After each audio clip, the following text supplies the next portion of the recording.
Most people believe the greatest danger to their life is failure, rejection, or betrayal.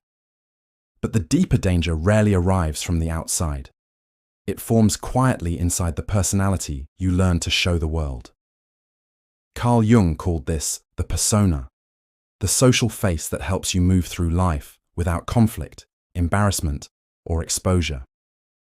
At first, this mask feels helpful, even necessary. Every child learns quickly that approval is rewarded while authenticity is often punished. So the mind begins constructing a version of itself that fits the room, fits the family, and fits the expectations.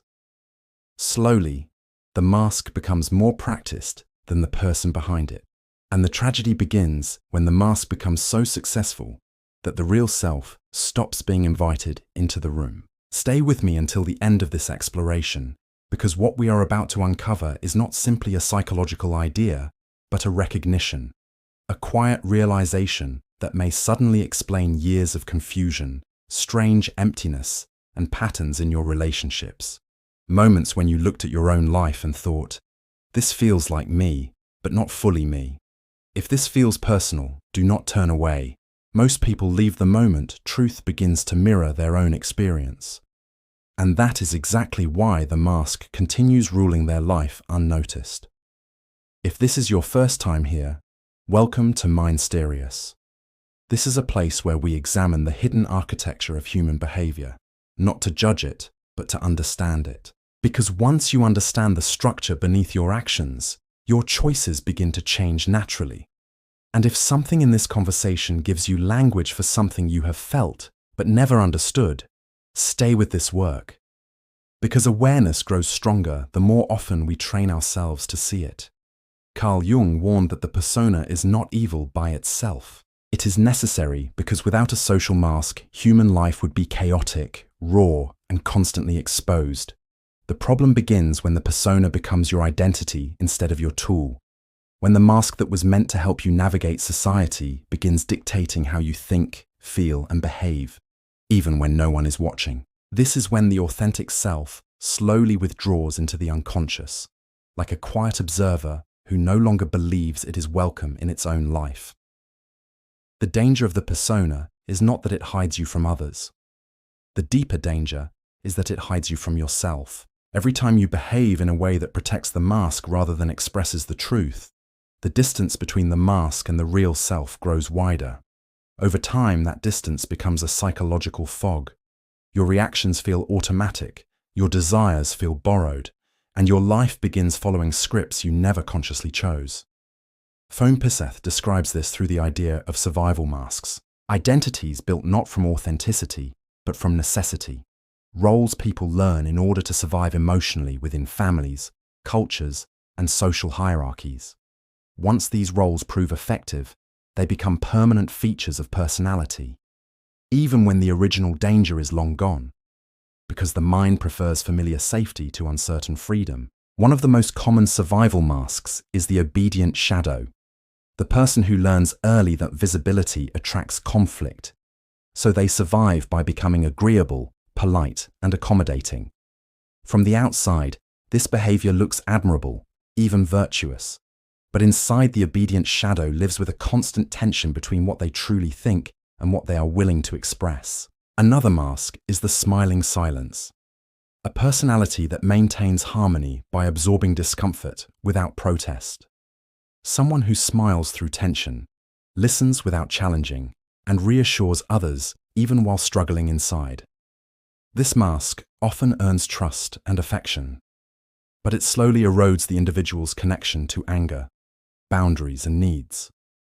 Then there is the quiet chameleon, a person who adapts their personality to fit whoever they are around.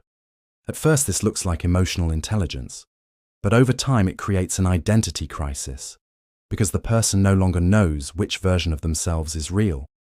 You may recognize these masks not only in yourself, but in the people around you, because society is full of individuals performing identities that once protected them, but now quietly limit them. And the most dangerous part is that society often rewards these performances. Promotions go to those who appear stable, relationships form around those who appear agreeable, and communities admire those who appear selfless. Slowly, the mask becomes a source of validation. And removing it begins to feel terrifying. The persona becomes addictive because it works. It earns approval, prevents conflict, and creates predictable relationships. And the moment something works repeatedly, the mind begins trusting it more than the uncertain authenticity that might disrupt everything. But the psyche cannot remain divided forever. Whatever the persona hides eventually forms the shadow. The shadow is the collection of traits, emotions, and desires rejected during the formation of the mask. And it does not disappear simply because it is ignored. It moves beneath consciousness, influencing attraction, jealousy, resentment, and unexpected reactions. This is why people who appear extremely kind sometimes explode with sudden anger, why those who present perfect composure occasionally collapse under stress, and why those who dedicate themselves to helping others sometimes feel secretly bitter toward the very people they support. The shadow is not evil. It is simply the part of the self that was never allowed into the persona. And when the persona becomes rigid, the shadow becomes restless. Jung explained that when the persona grows too strong, the shadow begins expressing itself indirectly through relationships. Because the psyche unconsciously seeks situations where the hidden parts of the self can appear again, even if that appearance is painful. This is why endlessly patient people often attract partners who test their patience, why those who suppress anger often encounter aggressive personalities, and why people who appear strong sometimes attract those who depend on them completely. The relationship becomes the stage where the shadow finally speaks. The tragedy is that most people interpret this as bad luck rather than psychological balance. They never realize that the mask they wear is quietly guiding the kind of people they meet and the dynamics they experience. Pause for a moment and ask yourself something personally. If the mask you wear disappeared tomorrow, how many relationships in your life would suddenly feel unfamiliar? This question reveals something most people avoid seeing. Many relationships are built not around authentic selves, but around compatible masks. The polite person meets the dominant one. The rescuer meets the wounded one. The strong one meets the dependent one. And together they create a balance that looks like love, but is actually an arrangement between personas. This deeper layer explains why the persona becomes so powerful that even intelligent people struggle to remove it. Because reclaiming the authentic self often feels like losing part of your identity. The persona becomes difficult to remove because it slowly merges with survival itself. Once the mind believes a certain identity protects belonging, respect, or emotional safety, it begins defending that identity with the same intensity it would defend physical survival. Over time, the mask is no longer something you consciously wear. It becomes the structure through which your personality organizes itself, shaping your voice, your stories, your decisions, and even the dreams you allow yourself to pursue. This is why people who have spent years performing a role often feel anxiety when they imagine acting differently. Not because authenticity is dangerous, but because their nervous system has been trained to associate the mask with stability. The obedient person fears conflict. The caretaker fears selfishness. The strong one fears vulnerability. The independent one fears dependence.